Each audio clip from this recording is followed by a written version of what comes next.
जय Shri Jagannath friends welcome welcome welcome स्वागत करुच्ची आपण मानकु आजिर ए वीडियो माध्यम आमे आज जानिबा भल लोक काहींकि जल्दी मरी जाई थांती। आसंतु सुनिबा, जमा भी स्किप करिबेनी, वीडियो को लास्ट पर्यंत सुनिबे। आसंतु आरंभ करिबा। सांग माने आपणक मनरे प्रश्न उठुथुब जे दयालु सत्य एवं भल लोक जी प्रति मुहूर्तरे अन्य पाई बंचुथिबा एइभଳି लोकंकर मृत्यु जल्दी काहींकि होई जाई थाए। कारण यह केवल गोटे संजोग ना यह पछरे किछि गभीर आध्यात्मिक रहस्य लुचि रहिछि। कौन आपण मध्य केबे भाबिछंती जे भगवान एपरि काहींकि करंती? तेबे एही वीडियोटी आपणक पाई। हिंदू धर्म कही थाए ए संसार केवल एक जन्मर कहानी नुहे, बरं अनंत जन्म एवं असंख्य कर्मर प्रभाव, जहाकू आमे संसार चक्र कही थाउ। एही चक्र अनुसारे प्रत्येक आत्मा निज कर्म अनुसारे मृत्यु को प्राप्त करिथांती।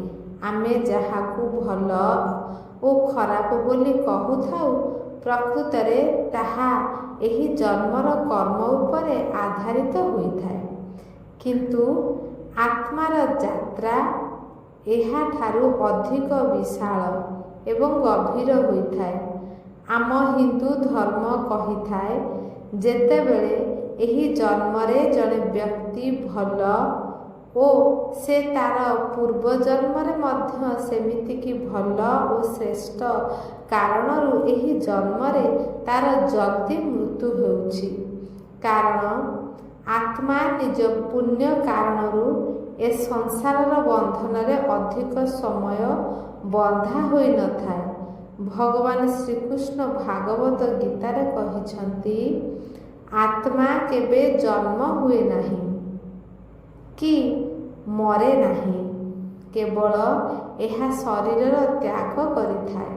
सेथिपाई जेतेबेले भल मनीष ए संसार मरी जाए, से आगामी यात्रा पाई प्रस्तुति हुए। एहा गोटे कारण जे भल लोक माने जल्दी काहींकि चली जाइथांती। एहार कारण सेमाने ए जन्मरे निजर समस्त कर्म पूरा करि देइथांती, किंतु आमे एहाकू भगवान को कठोरता बोली भाबी थाउ।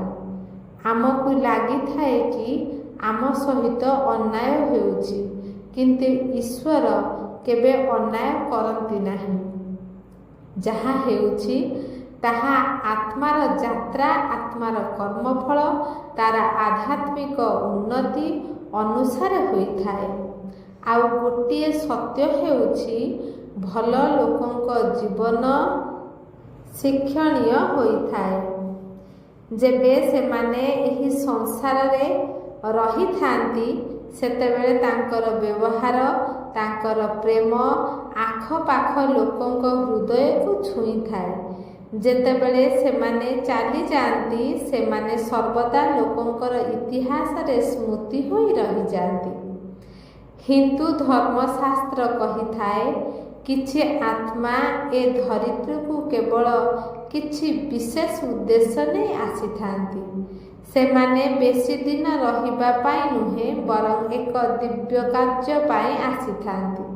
ठीक सेहीपरि दीप किछि समय पाई प्रकाश हेला परे चिर समय पाई लिभि जाए।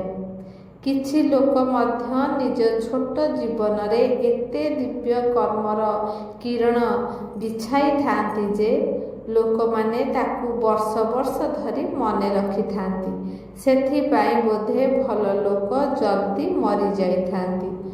हिंदू धर्मशास्त्र कुहे, जेतबेले कौनसी भल लोक बा पुण्यात्माक मृत्यु होई थाए, तेबे तार प्रभाव केवल तार परिवार और संपर्कीय पर्यंत सीमित न थाए, बरं तांको अनुपस्थिति समाजर तरंग भली खेली थाए। ଏହି ପ୍ରକାର ଆତ୍ମା ଯିବା ପରେ ସଂସାରକୁ ବଦଳିବାର କାର୍ଯ୍ୟ କରିଥାଏ। ତେବେ ଗୋଟିଏ କଥା ଭାବନ୍ତୁ, ଯଦି ଭଲ ଲୋକ ଅଧିକ ଦିନ ବଞ୍ଚିବେ ତେବେ କ'ଣ ସମାଜ ସନ୍ତୁଳିତ ହୋଇ ରହିପାରିବ? ଆମର ଧର୍ମଶାସ୍ତ୍ର କହିଥାଏ, ଯେତେବେଳେ ଗୋଟିଏ ଆତ୍ମା ନିଜର କର୍ମ ସାରି ଯାଇଥାଏ ତା ସ୍ଥାନରେ ଏକ ନୂଆ ଆତ୍ମା ଆସିଥାଏ। ଏହା ତ ସଂସାରର ସନ୍ତୁଳନ ଚକ୍ର। ଏହି ପ୍ରକାର ଚକ୍ର ଲଗାତାର ଚାଲିଥାଏ। ଏହା ଜଗତର ନିୟମ। କିନ୍ତୁ ମନୁଷ୍ୟ ଏହି ସତ୍ୟକୁ ଏତେ ସହଜରେ ସ୍ୱୀକାର କରିପାରନ୍ତି ନାହିଁ। ଲାଗିଥାଏ କି ସବୁକିଛି ସମାପ୍ତ ହୋଇଗଲା। କିନ୍ତୁ ଏହା ସତ୍ୟ ଯେ ପ୍ରତି ଆତ୍ମାଙ୍କ ଯାତ୍ରା ଚାଲିଥାଏ। ସେମାନେ କେବଳ ଶରୀର ବଦଳାଇଥାନ୍ତି। ଆମ ହିନ୍ଦୁ ଧର୍ମ ଆମକୁ ଏହା ଶିଖାଇଥାଏ କି ଯେତେବେଳେ କେହି ଭଲ ଲୋକ ଦୁନିଆ ଛାଡ଼ି ଚାଲିଯାଏ ସେତେବେଳେ ଆମକୁ ଏହି ସତ୍ୟ ମଧ୍ୟ ମାନିବାକୁ ପଡ଼ିବ, ଜୀବନର କୌଣସି ନିଶ୍ଚିତତା ନାହିଁ। ତେଣୁ ଜୀବନର ସବୁ ସମୟକୁ ପୁରା ସମ୍ପୂର୍ଣ୍ଣତା ସହିତ ବଞ୍ଚିବା କେତେ ଆବଶ୍ୟକ। ଆମକୁ ଆମ ପ୍ରିୟଜନଙ୍କୁ ସମୟ ଦେବା ଦରକାର। ଏହା ସବୁଠାରୁ ମହତ୍ତ୍ୱପୂର୍ଣ୍ଣ। ଆଉ ଆମେ ନିଜେ ଗୋଟିଏ ଭଲ ମଣିଷ ହେବା ପାଇଁ ପ୍ରୟାସ କରିବା। କାରଣ ଅନ୍ତ ସମୟରେ ଲୋକେ ଆମକୁ ଆମ ପଦ ଧନ ଦ୍ୱାରା ମନେ ରଖିନଥାନ୍ତି, ବରଂ କର୍ମ ଦ୍ୱାରା ଆମେ ସମାଜର ଗୋଟିଏ ସ୍ମୃତି ହୋଇ ରହିଥାଉ।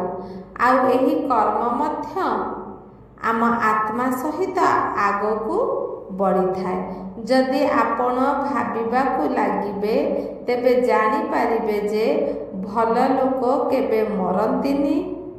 ବାସ୍ତବରେ ସେମାନଙ୍କର କର୍ମ, ପ୍ରେମ ଓ ବ୍ୟବହାର ସାରା ଜୀବନ ଲୋକଙ୍କ ମନରେ ଜୀବିତ ହୋଇ ରହିଥାଏ।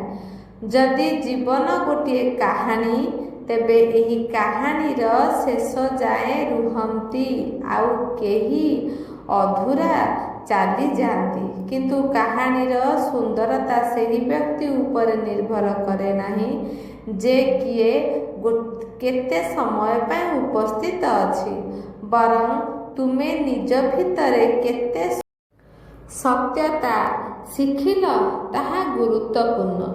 ହିନ୍ଦୁ ଧର୍ମ କହିଥାଏ, ଜୀବନର ଲମ୍ବାଇ ନୁହେଁ ବରଂ ଗୁଣବତ୍ତା ମହତ୍ତ୍ୱପୂର୍ଣ୍ଣ। ଏକ ଛୋଟ ଦୀପ ପୁରା ଅନ୍ଧାରକୁ ଉଜାଲା ଦେଇଥାଏ।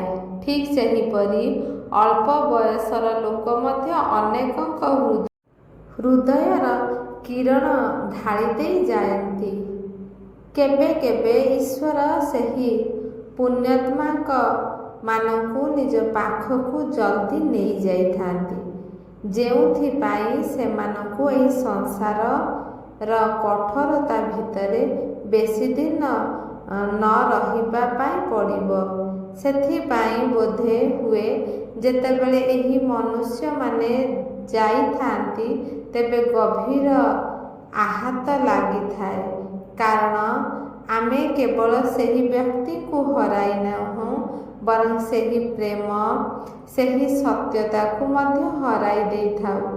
ଏହି ଲୋକମାନେ ଆମକୁ ଅଧୁରା ଛାଡ଼ି ଯାଇ ନଥାନ୍ତି, ବରଂ ଆମକୁ ସମ୍ପୂର୍ଣ୍ଣ ହେବାର ମାର୍ଗ ଦେଖାଇଥାନ୍ତି। ଏହା ଆତ୍ମାର ବାସ୍ତବିକ ଅମରତା ଅଟେ। ଶରୀର ତ ଶେଷ ହୋଇଯାଇଥାଏ, କିନ୍ତୁ ଆତ୍ମା ଅମର ହୋଇ ରହିଯାଏ।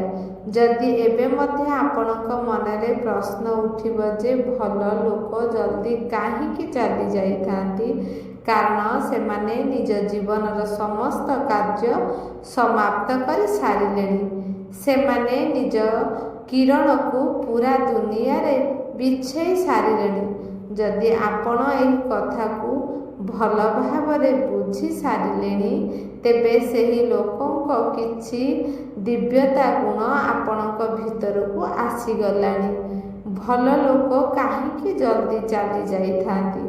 ଅସଲ ପ୍ରଶ୍ନ ଏବେ ଆସିବ ଯେ ଆମେ ଆମ ଜୀବନରେ କେତେ ଭଲ କର୍ମ ଛାଡ଼ିଯିବା। ଯେତେବେଳେ ଆମ ସମୟ ଆସିବ ଲୋକେ ଆମକୁ କେଉଁ ରୂପରେ ମନେ ରଖିବେ? କାରଣ ସେମାନେ ଆମକୁ କେବେ ଏକ ନାମ ଭାବରେ ମନେ ରଖିବେ ନା ଏମିତି ଏକ ମଣିଷ ଭାବରେ ଯିଏ ଅନ୍ୟର ବହୁତ ସାହାଯ୍ୟ କରୁଥିଲା। ଜୀବନ ଛୋଟ ଏବଂ ଅନିଶ୍ଚିତ, କିନ୍ତୁ ଏଥିରେ ମଧ୍ୟ ବହୁତ ସୁନ୍ଦର କଥା ଲୁଚି ରହିଛି। କାହିଁକି ନା ଆମକୁ ପ୍ରତ୍ୟେକ ଦିନ ପ୍ରତ୍ୟେକ ସକାଳ କିଛି ସୁଯୋଗ ଦେଇଥାଏ କିଛି ଭଲ କରିବା ପାଇଁ, କାହା ମୁହଁରେ ହସ ଫୁଟାଇବା ପାଇଁ, କାହାର ଅଳ୍ପ ପୀଡ଼ା କମ୍ କରିବା ପାଇଁ। ଆମେ ଏହା ଭାବିବା ଉଚିତ ନୁହେଁ ଯେ ଆମେ କେତେ ବର୍ଷ ବଞ୍ଚିବା, ବରଂ ଆମ କର୍ମ କହିଥାଏ ବାସ୍ତବରେ ଆମେ କେତେ ବର୍ଷ ବଞ୍ଚିଛେ। କିଏ ଜାଣେ ଆମ ପାଖରେ କେତେ ସମୟ ଅଛି, କିନ୍ତୁ ଆମେ ସେହି ଜୀବନକୁ କେତେ ସୁନ୍ଦର କରିପାରିବା ତାହା ଆମ ହାତରେ ଅଛି। ଯଦି ଆପଣମାନଙ୍କୁ ଏହି ଭିଡ଼ିଓଟି ଭଲ ଲାଗିଛି ତେବେ ଦୟାକରି ମୋ ଚ୍ୟାନେଲ ଯଦି ନୂଆ ଅଛନ୍ତି ତାହେଲେ ଚ୍ୟାନେଲକୁ ସବସ୍କ୍ରାଇବ୍ କରନ୍ତୁ, ଭିଡ଼ିଓକୁ ଗୋଟେ ଲାଇକ୍ କରିଦିଅନ୍ତୁ ଓ ସେୟାର କରିବାକୁ ଆଦୌ ଭୁଲିବେ ନାହିଁ। ରହୁଛି। ଜୟ ଶ୍ରୀ ଜଗନ୍ନାଥ।